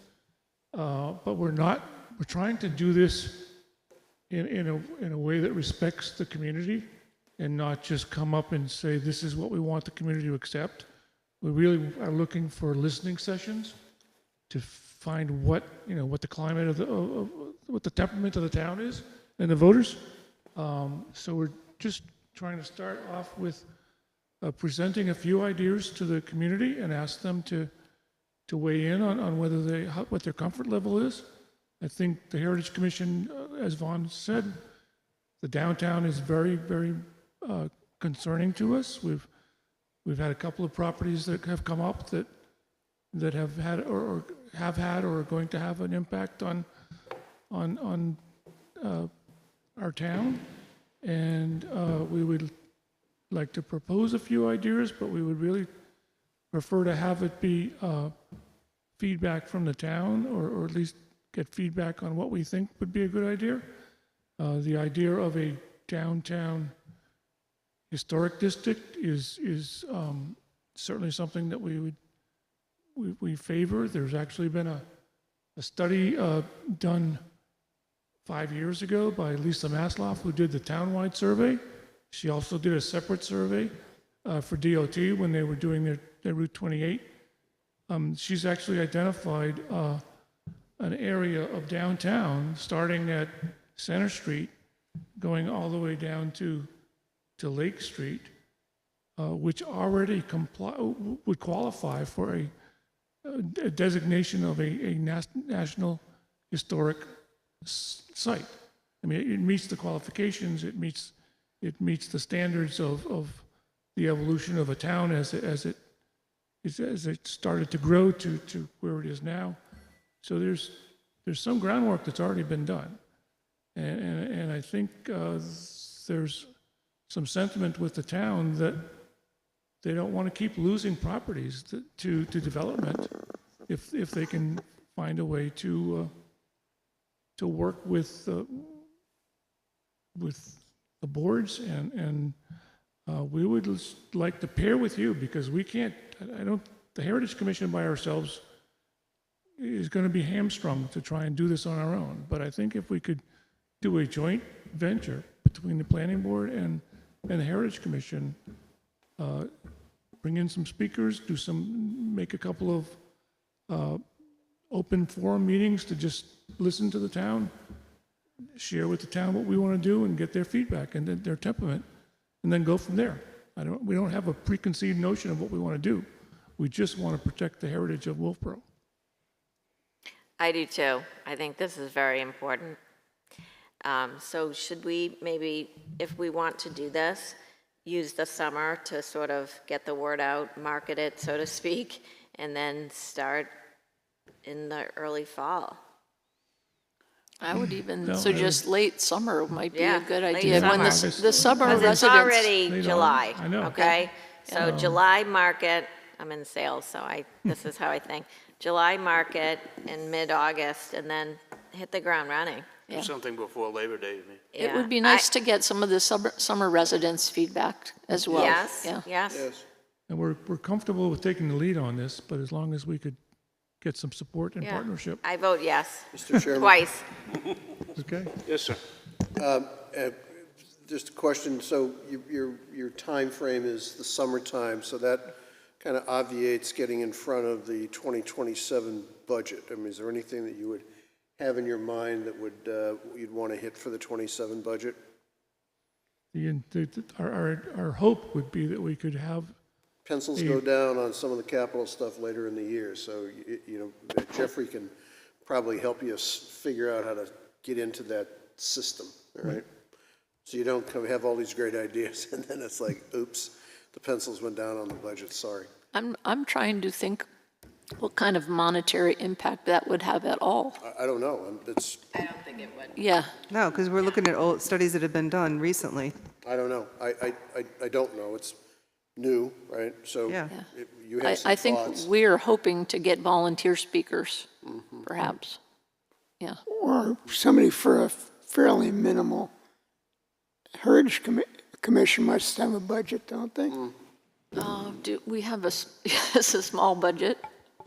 Planning Board has a We budget? have a small budget, I'm not sure how much left. We just had our Heritage Awards program that. We used a ate bunch up of it, yeah. some of it. Is Heritage asking for a budget? Do you need a budget, or? We have one. We have a budget. Oh, okay. They have money. Yeah, so let's just It's a move small one, but forward we and, have one. And, you know, we could be active in we could be proactive into coming up with a game plan for how to present this. As long as we, Yeah. I guess we're looking for affirmation from the planning board as to, yes, I say yes, let's get it on the schedule ASAP. we could work with Jeffrey in terms of how it all works down. Well, certainly there's no harm in having a public forum and hearing what people have to say. Not at all. Yeah. No, and I don't think the Heritage Commission can do it by themselves either, because they're not, kind of, whereas, like what we're doing right Right, now I mean, is you like, guys- you guys they're have the coming in clout. under our umbrella, you know? You guys definitely- None of that costs any money. And the document you're referencing, wasn't there a piece of work done a few years ago? This whole, I wasn't on The charrette. yeah. Yeah. Is that what you're talking about? No, No, that's it's actually- that's separate. It's a separate thing. Yeah. But Lisa Masloff did the townwide survey, and she did a separate one that I can share this document with you, but it But you got more outlines- data, so you had a charrette done, right? Yep. Or The we charrette did was- But that was more Lander Street. The charrette basically encompasses part of, Well, Julia, I have no idea what their boundaries are, so. Oh, right, without them right. defining it, Right, but it's focused on it's Lander amorphous Street. right now, yeah. and I- So We you can got that discuss both data. of those things at the forum. You know, there's information both in that document right. and charrette. There was a little booklet made. There's some additional information, you know, Right. Railroad Avenue. At There's least some, at this time, there is an individual who wants to come forward to the select board and talk about my favorite subject, which is getting those beautiful things underground. So there's, they want to start getting some energy underneath that, pardon the pun, but you get some financial resources to try to tackle that problem. Whether it's successful or not, who knows? But there's a lot of people, my point is, a lot of people have done some work. Sounds like it's concentrating in this area here, so Right. just be aware, maybe for teaming opportunity. Interesting, yeah.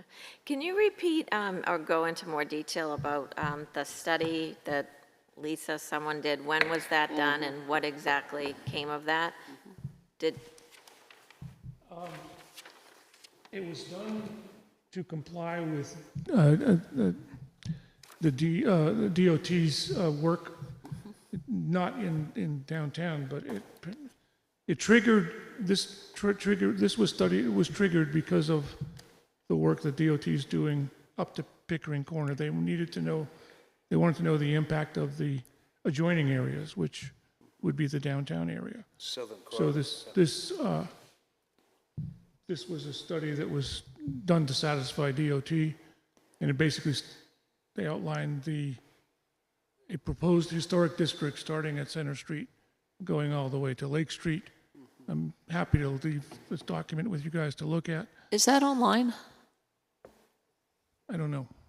We should ask Lisa, maybe it could be put We could online. probably put it on. Yeah. Forward that to Jeffrey, and he could share Yeah. it with the board. Sure it is. Yeah, then we can all take a look. The other survey that she did, the town-wide survey, Right. that is on the town website, I It believe. is, it Yeah. is, yeah. If you could It's, share the it's, link, it- we'd there's a love lot that. of it. But You it know, has there's- been there's- studied. The idea, I mean, the idea of a historic district or a heritage districts, and there's fine differences between the two, but they're not uncommon in the state. I mean, there are, some of our neighbors have them, Dover, Barnstead, Durham, Portsmouth, Rye, Sandwich, Stratham, all have districts, areas within their town that they're protected with a legal historic district that has covenants or has restrictions on what you can and can't do. And the topics, not trying to lead the witness here, but the topics that would be covered would be structures, walking, mobility. Yes, the nice flexibility of Parking, pardon? Parking. would be dealt with? Because it's an unpopular subject right now. Well, so I don't think that walking and parking have been part of many other towns' historic district ordinances. It has more to do with structures. So it has more to do. Buildings. Again, More to it's do a with, concept. I'm just trying to figure Yeah. out where, where does it go? Does it go into places of gathering? Does it go into just structures only? Does it go into parking? Does it go into how people mobilate through the town? Where? It's not that Really broad. more, It's I not think that, it more has to do with the impact on structures. buildings. You could, Yeah. like, you So for the sake of this conversation, it's structures. Yeah, we Okay, can start got it. there. Let's start with Start one there. thing.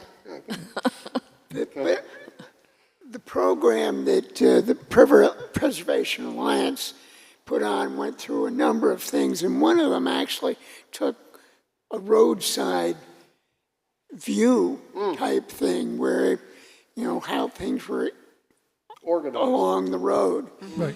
And which would be, and that they had something that was separate from a historic district. I mean, the town has a historic district. We just don't have a historic district commission Correct. to administer Yeah, it. that's right. But if we were doing a historic district, we would have to put a historic district commission in place. Correct. And then you would have to make that mesh with North Wolfeboro. You don't necessarily have to make it mesh with North Well, I Wolfeboro. mean, they would administer both places. Not necessarily. Well, if they both existed as Well, historic it districts, depends on how you structure the Yeah. commission. The commission could be specific to the district, or it can be specific to the townwide. It all depends on how you structure it. And I think that's one of the things that we should vet, because I'm sure people have your opinion as well. But I think that the Heritage Commission right now is more concerned with the downtown and not. yeah, I North agree, Wolfeboro. but I think if you have a historic district commission, that brings North Wolfeboro back. We could have the Downtown Historic District Commission and avoid that problem. You're probably both saying the same thing, is figure out what you want to do Yeah. and then figure out how to organize to do it. Right. There's lots of flexibility within the RSA. These are all ideas that are vetted in RSAs. There's state guidelines and structure in which we need to adhere by. So it's not just like the Lone Ranger coming up with this idea. The state has identified how you can set up a historic district or not. If you were going to get public input, Dave, I'd suggest that maybe you have a couple of different concepts. Yep. Say, this is what we're thinking, Correct. and then get the input Yep. from there, yeah. I mean, we'd love to throw out the idea of how do you feel about a demolition or a review ordinance versus, present the concepts, because a lot of our citizenry hasn't had a chance to think about To these weigh in on it, things. yeah, And the last thing we want to do is tell somebody this is what you got to have.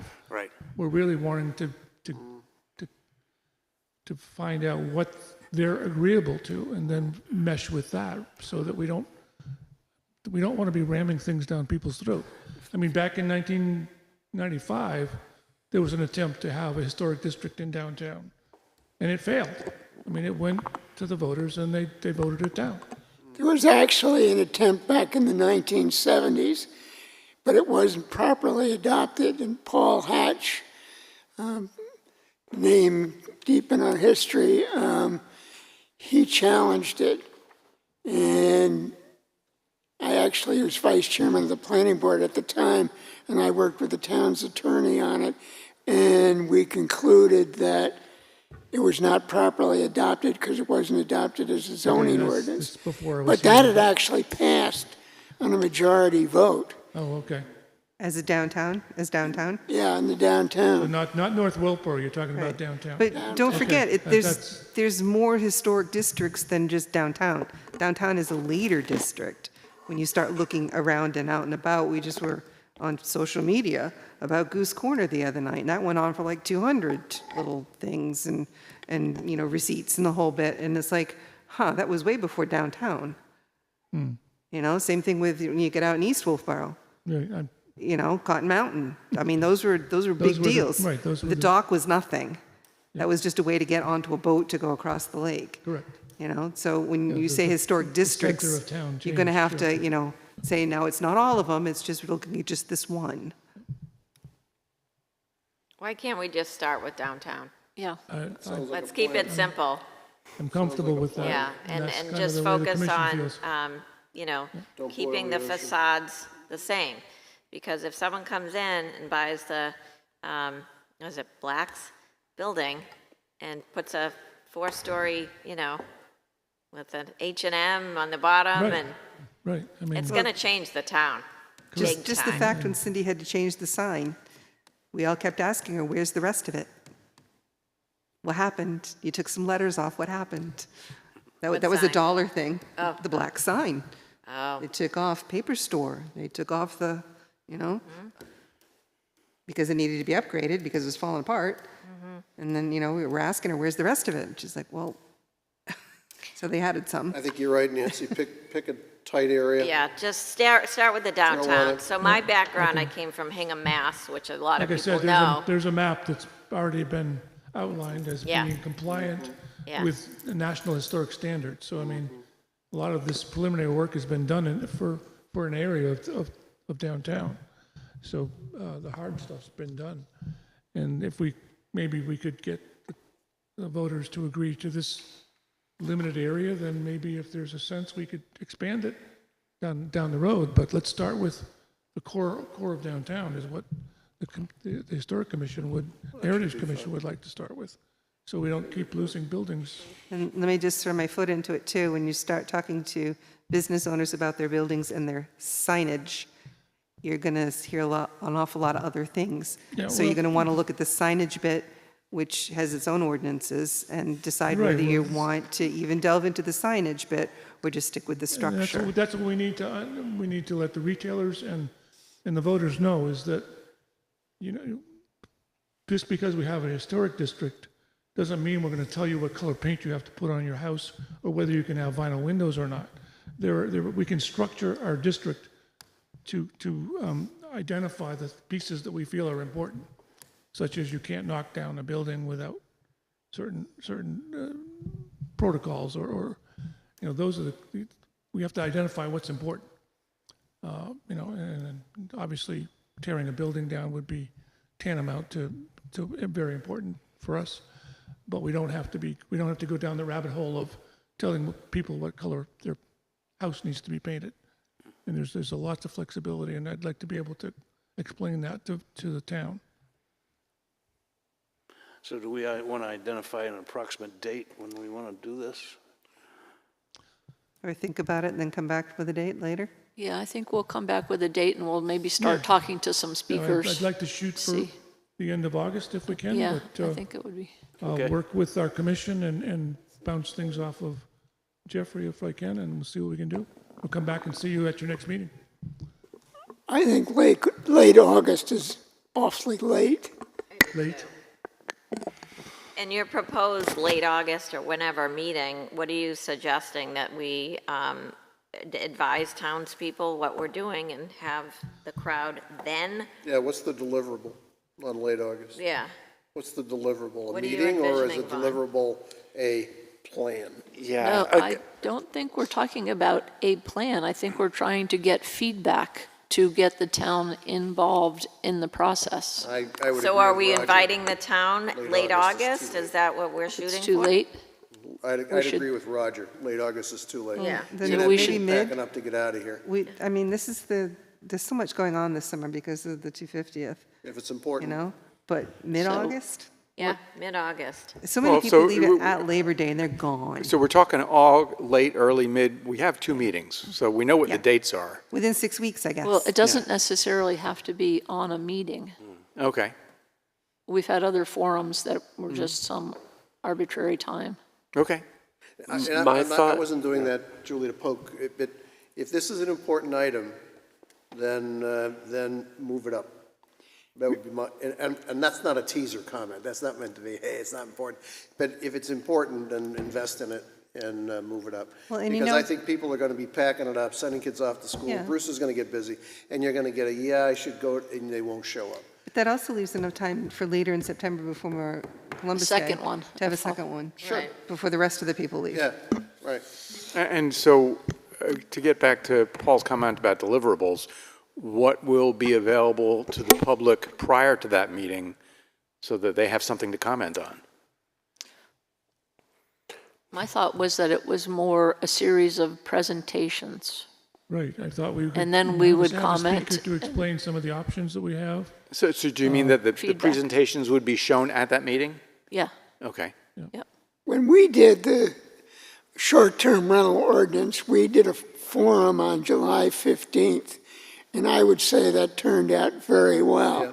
And if we're looking at something for next March, I think we need to start about then, particularly if we're bringing in speakers, which means there's not a heavy lift on the, other than getting the speakers lined up on the planning board or more on the Heritage Commission. But I think if we're serious about this, we need to get started. Okay. One quick thought, if I may. I feel like you guys are really all over the place with all kinds of different good ideas. What I think you need to do is just the planning board members and historic commission get together in one meeting to brainstorm this out, to plan it out, and do that during July, one just special meeting, and come out of that meeting with a plan on how to organize this. Because if you don't go into this organized, you're going to look terrible. You need to have what do you want the meeting to achieve? How are you going to do that? What are you going to present? What I think, I've done small meetings like this before. What I find is using SurveyMonkey is an incredible tool to get opinions from people who just can't get out. But I think if you all just get in one room, kind of knock this out, put your thoughts together, and have the goal to come out of that meeting with a plan on how to move forward. So we're done with June. So do we have a schedule in July that we could put ourselves on? What I Planning can Board, do, Heritage Commission?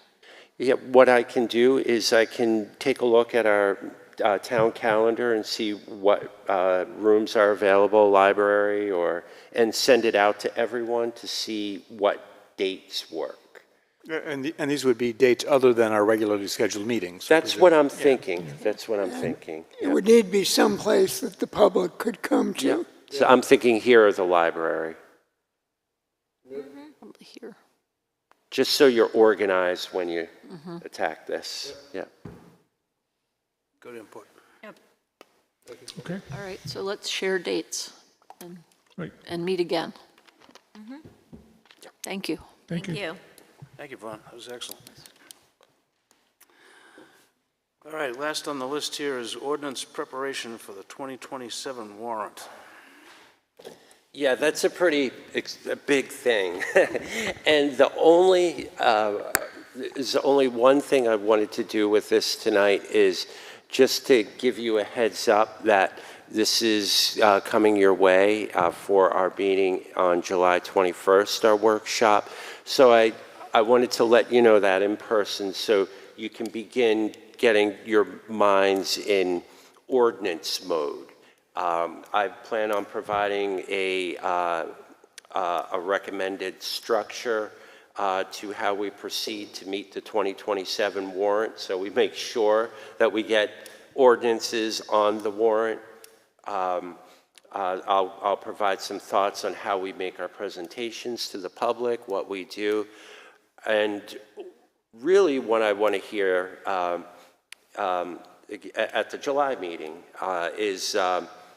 is what are your priorities? I'm going to share my priorities, but I want to hear yours. I know there's like 3 or 4 ordinances that have been hanging out there for a little while that I assume will be part of your priorities. So I know what you'd all like me to do before I just go ahead and do something.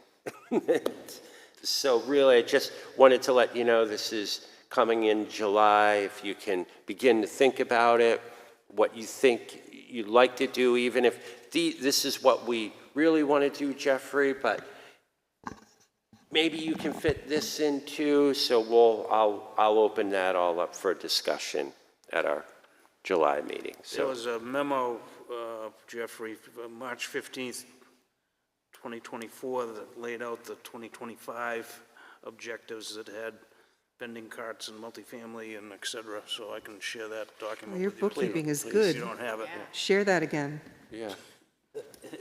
I mean, because when things didn't come to fruition, I just took it and just chucked it in the bin, you know? But I know Master plan, that road we had construction, ridge like line. 3 that were ready to go. We'd already had the public meetings. Right, but some of those were affected by the state. Yeah, that too. So what then the we need to state look was at them doing. again. They just went past the deadlines. Yeah, and then we need to look at them again and make the few changes that need to be changed, because there were, I mean, we spent a lot of time on some of those. Right. Like years. So we should at least drag them out a little bit and finish it, either yes or no. You know what I mean? And you've got some ideas on some other stuff too, so if we can just check off some of those and go, oh, here's a new one, let's do the new one, see what it says. Because I'm sure you found some things that aren't right. A couple things. All right, I'll share this with you. So Is there also your review of our ordinances, you know, just to say where we have problems? I would love to do that when I have time. And what's really important about that is because the master plans are supposed to be the foundation of the development of ordinances. So in order to do a proper review of the ordinances, I have to see what the guidance was in the master plan. So Vaughn, whether I like it or not, I have to do that because I intend to begin preparing for our next master plan later next year. So a big piece of that will be evaluating the ordinances and how they relate to the currently adopted master plan, what worked, what didn't work. And there is a matrix. I saw that. That And it stopped. Peter Peter was was working in on. charge of, and we stopped discussing it, but it was, and I think we were doing pretty well on implementing. Yeah. Yeah. Pretty much caught up. Barnard was the hobbit of the implementation. Yeah. You were doing great, really. And then it seemed, I think, when I looked at it during the interview process, I think around 2023, 2024, everything just kind of stopped here for the planning side of It's things. true. It really. Yeah, I mean, we started doing that back a ways because the master plan, everybody stuck it on the shelf, and that was the end of it. And once we did the implementation, I think that was back when Joyce Davis may have been chair of the board, but once that came into being, we actually followed up on some of the recommendations. Well, Peter, I thought, Yeah, last and he it's- reported, had done 70% Yeah. of the action items listed on this last master plan. Yeah, Yeah, So and it most of the might be ones Yeah, that you are, made, ones that are Peter. upcoming. who's Peter? Peter was the guy who Goodwin, used to Peter sit Goodwin. right here. Oh, okay. He retired. You just missed him. Goodwin's term ended at last March. A former planning board Yeah. member. Okay. Thank you. So that's all I have, just to get your brains warmed up for ordinances. It's that time of year. And Peter was all into the Ridgeline ordinance Yes. also. And I'm I- sure I he'd be happy to back talk to you that up. about it. Thank you. Yeah. Yeah, there's one of the meetings that Peter kind of laid that out. We could look back and you could listen to him describe it. It's pretty thorough. All right. Any other discussions? I have a request. I know your job is big and getting bigger, but when we have meetings, if we could get citations in our planner reviews of the rules. Sure. And, sometimes they used to be yellowed, the question mark ones, like, does this satisfy, road frontage? And then a citation of some of the things that we looked up, Yeah, it's like today. 175.4204, But right in the yeah. review would be great. That would be so helpful. Yeah, very helpful. Since we're adding to that little list there.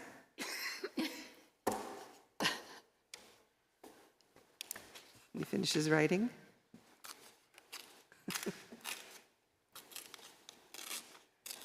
Thank you. When we get our little packets, can I request that when we get our little packets and you put them online for us to either download or whatever, that we don't just get a scanned 8.5 by 11 copy of a plan, that we actually get the full PDF of the 2 by 3 foot plan, so that we can zoom in and see what it is, which is not what we've been getting. It's We more than used to get frustrating. 11 by 17 versions, which Well, that would've even been that was better. But I'm like sitting on the porch Yeah. trying to go like this and do the thing, and So no more scans. and then just I makes find it out so you can, just explore there's it. nothing there, that you can't even read the words, even if you do blow it up. It's not there. We should, while we're trying to fill your spare time, we Remember, also, I'm going to be a code officer in 2 days, too. Do you have a so hat? Oh, God. Do you have the proper hat? it would be good for us to receive Board of Adjustment notice of decisions, whether it's likely to come to us or not. I think that was already implemented, that Suzanne implemented It was that. supposed to have been implemented, Yeah, yes. it I don't think happened she's for made a any while, rulings and then lately. Yeah, as bodies left, it fell through the cracks. yes. We do still have a And that was admin in the reciprocal. office. That could be Yes. just a copy to us. Yeah, that'd be yeah, great. yeah. That was Just try and reciprocal take something too, 'cause off of your list. remember Suzanne wanted it also? She wanted ours also, reciprocal? Yes, Zoning board, so planning board. so any decisions from the planning board should also go to the ZBA. Yeah, that totally makes sense. Mr. Yep. Chairman? Yes, sir. Jeffrey, how's it going for you? There's certainly not enough time in the day, and thank you for asking too. The problem for me is, I know I can do it all. It's just I don't have the ability to do it all in an effective, efficient, thorough manner. And that is a big problem in my mind that I knew I was going to encounter when I came here. But the extent of what needs help around here, I truly thought that there would be more. It would be better organized. When I came on board, I didn't realize that I wasn't going to be without a town manager immediately. I didn't realize that I was going to lose one of the most valuable assistants that I had in the office, and I didn't realize that I was going to lose the code enforcement officer. So you throw that all in the mix, it makes the job a lot more difficult. But having said that, that's why I'm here. I feel like in the municipalities that I've been in before, I took very difficult situations that were in rough shape, and I built them to a point where I felt confident that I could move on and take my next step. Some took a little longer than others, but I got bored. But this, I'm very good at detaching. It's something as a department head in municipal government in stressful situations you learn how to do. So what I do is I try to detach myself when I leave that door, and I go home and I sit with my family, which is my Siberian Husky, my dog. That's it. It's just knowing that you can do more, but just not having the ability to do it quite yet. but I feel it's getting there. I'm getting more confidence in my decision-making because I'm becoming more familiar with the ordinances, more familiar with the people, which is really one of my primary objectives for the first, originally for the first month, but it's extended into longer, which is great. And, you know, when, I forget which a very ancient a battle where one of the generals, in order for his troops not to retreat, he had them burn all the ships. So the only choice they had was to move forward. That's essentially what I've done coming here. I moved. I'm a resident of New Hampshire. I have picked up and relocated, so I've burned all my ships. I'm all in here, and it's going to get better. It's just wrestling with the devils in my mind. So. Well, hopefully Thank you for things will asking. get untangled a little bit more as you go. Jeffrey, thank you for answering. You're welcome. And thank you for all you do. Thank you. And I speak for myself only, but I imagine others as well. If you want to reach out and ask us, you know, what do you know, like Peter has a lot of information for our next meeting.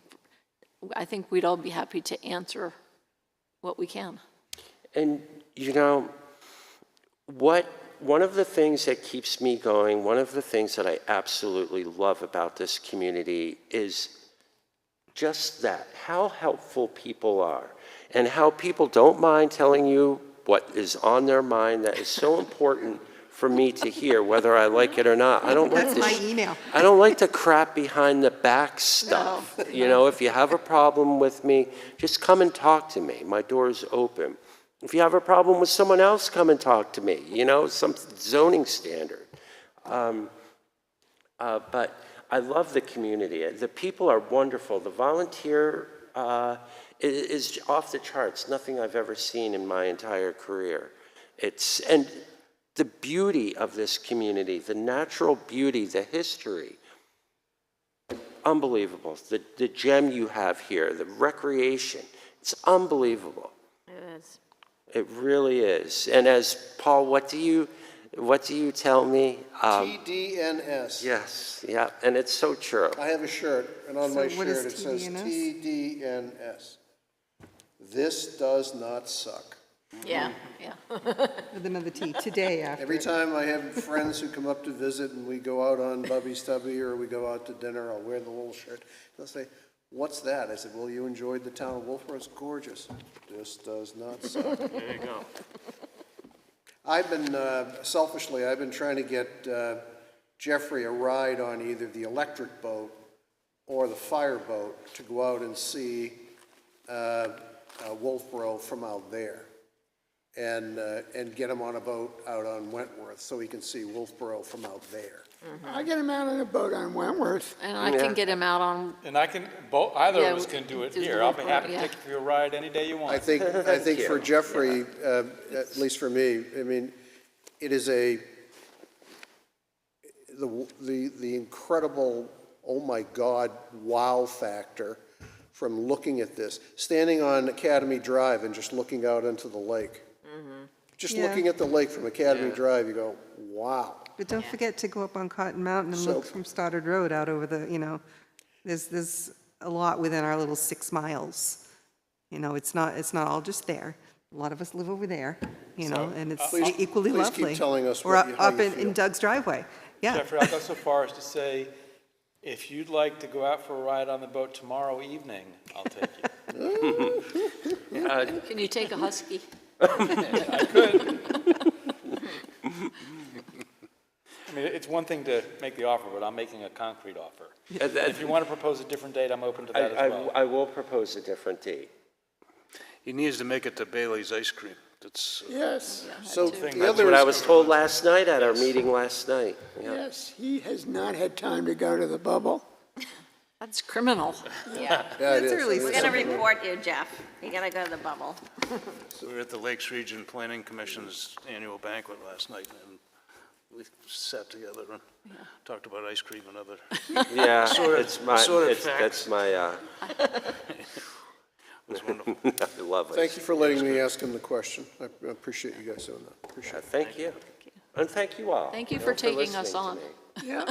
Yeah, really. I mean, because, Vaughn, I see Vaughn a lot. We're working, with people that are working in the, building industry. So we're kind of like tangentially seeing people that you see every day.